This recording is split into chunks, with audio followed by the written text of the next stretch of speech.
परछाई का रहस्य, रूह की आपबीती। ये बात अभी हाल ही की है, 16 जनवरी 2026।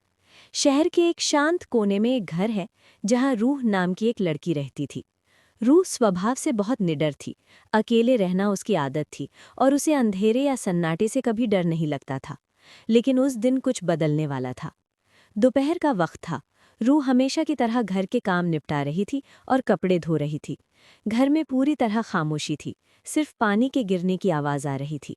अचानक रूह को महसूस हुआ कि खिड़की के बाहर कोई खड़ा है।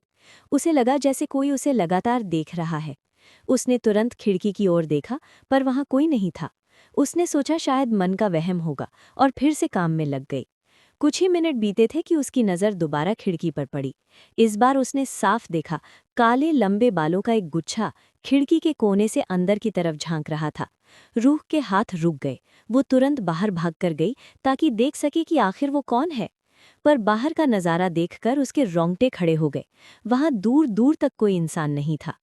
रूह वापस अंदर आ गई, पर अब सन्नाटा उसे डराने लगा था। उसे बार बार महसूस हो रहा था कि उसके पीछे कोई खड़ा है।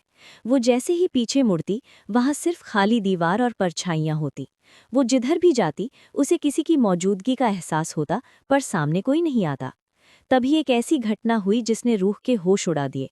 उसने अपनी आंखों से देखा कि एक साया तेजी से चलकर कमरे के दूसरे कोने की तरफ गया।